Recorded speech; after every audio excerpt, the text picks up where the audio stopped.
The most fundamental value that I saw in Hizmet is the idea of service, or Hizmet. And I think putting real life expression to the values is what is most appealing to me and to others. So it's not just about believing something, it's about living it, and it's about walking the talk. I think the ideas behind Islam in terms of representing Islam as a part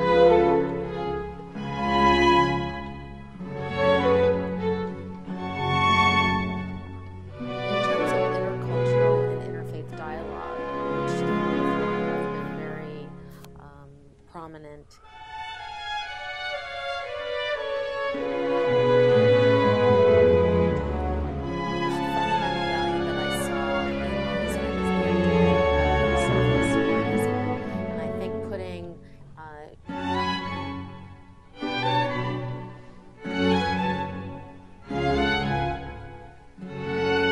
Hi, I'm Annabel Hertz. I'm a senior associate with the Arch Institute, which is a startup in the area of higher education, research, and training.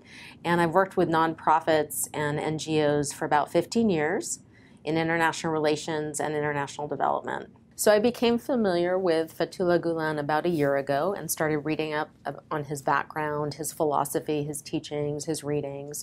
Thought he was a very interesting person. Clearly he's evolved over time, like we all do, and his views have changed. And, you know, people interpret him in different ways. That's very clear. But what I like is that he's really stayed on message in terms of promoting tolerance and making a big point of showing the world that Muslim individuals are three-dimensional as well, and espousing the values of education and peace, which is something that we really need more of. I think I'm interested to know his views on gender. I've read about that fairly extensively. I think the women's movement right now globally is at a critical point, and it's important for people to speak out for women's rights. I very much like that Fethullah Gulen has consistently said that he sees women as equal participants in society. I think that's a very positive message. I'd like to hear it from everybody. And I think even doing more would benefit the women's movement. I think being able to uplift women in a time where we have such leaders as Malala Yousafzai and others who are striving to make women's rights really a focus globally, that we could have an even stronger endorsement of women. The most fundamental value that I saw in Hizmet is the idea of service, or Hizmet. And I think putting real life expression to the values is what is most appealing to me and to others. So it's not just about believing something, it's about living it, and it's about walking the talk and putting your principles to action. I think that's very appealing, especially in ways that serve others. So many of us can relate to that. The other messages that come through Hizmet, through Fethullah Gulen, for example, about tolerance and about moderation and about this idea that I mentioned earlier that Muslims are three-dimensional individuals just like everybody else. And everyone else that has their own religion is also a three-dimensional individual. And we can meet together on many different levels. So I think that's one of the things that really also makes it distinctive. I think what's interesting is the idea, for example, in America, we have a lot of generous people who give to various countries and causes, especially after disasters, or who are focused, like philanthropists, on specific issues and solving those issues. The question of how do you maintain that kind of generosity all of the time and as a general mindset, especially in a culture or in a world where we have attention deficit disorder and we have so many things coming at us and so many competing priorities, that's a really important question. How do we maintain that as a lifestyle, as a continuous principle that we align our lives and our values by? And I think in that sense, Hizmet does provide a framework, and it provides an ongoing support mechanism. So if you're even a group of individuals that want to get involved, you kind of know that you're part of something larger. And I think that's probably what's lacking from a lot of the, ups and downs that we have with philanthropy and charity and giving. And we have many individuals that are committed to that throughout their whole lives, but we don't necessarily have as many frameworks that are reinforcing. So for that, I think it's a great model and a great idea to think about, how do we keep that going? How do we make that part of our everyday thoughts and feelings when we're getting up? How do we serve others as well as ourselves, and how do we translate that? I think the ideas behind Hizmet in terms of representing Islam as a part of an individual who is a three-dimensional individual is really important. And if you look at, for example, the work of Amartya Sen, he talks about how we all have multiple identities. So we may have religious differences, we may have religious identities, lack of religious identities, but we're also many other things. We are in our communities, we have relationships with our friends and our family.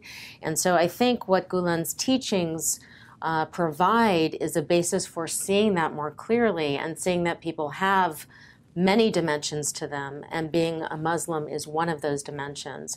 And I think that's really important for reducing the tendency of people to reduce other people to simply their religious affiliation and to put them in categories and boxes.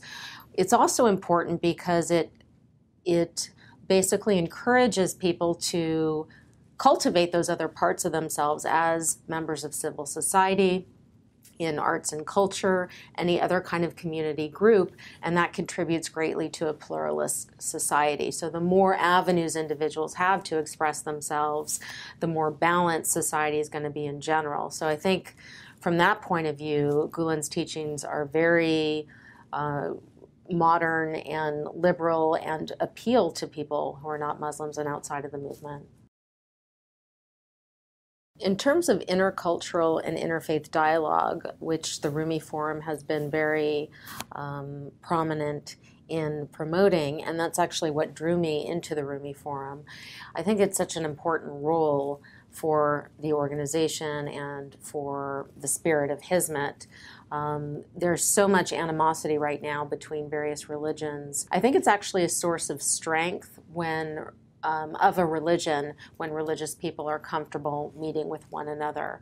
I don't think, and looking outside of that from a more secular perspective, I want to encourage people of different faiths to get together. It's something that we've always done, for example, in America, when we have, I mentioned the YMCA and the Jewish community centers. These have always been places where people of different faith have been welcomed, and they find a great deal of commonality. So when I think about the parallels between Hizmet and the American experience, I think of those community centers where people actually get to know one another, and it's a safe environment to talk.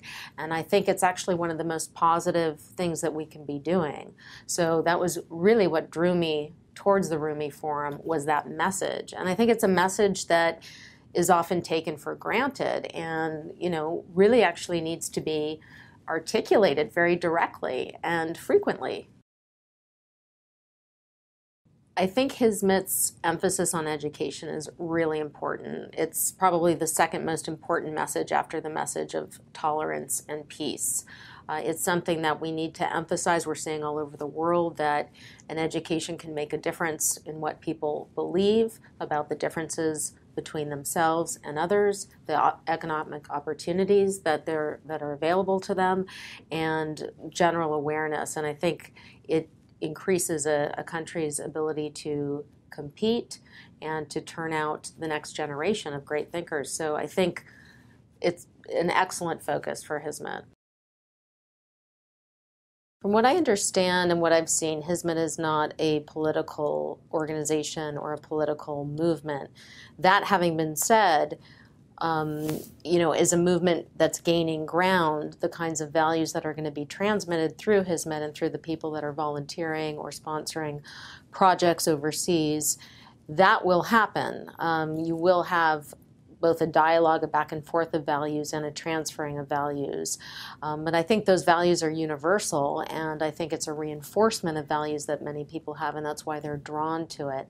So from that perspective, I think the movement is probably having a real uplifting and positive effect, and it's probably going to change over time. When I make the comparison to American movements that were religiously based and became more integrated and reached out more into communities, whether in America or overseas, the nature of them also changed over time. They became more integrated in the communities.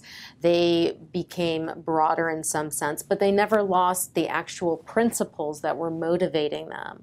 So they still had the core group of supporters that were drawn to, let's say, the original religious foundation that still existed. But in the meantime, they've also expanded and become more broad. And that's how I see Hizmet. I see Hizmet as something that is still retains its original flavor and motivation, but as it moves out, it changes shape and color like any integrative social movement.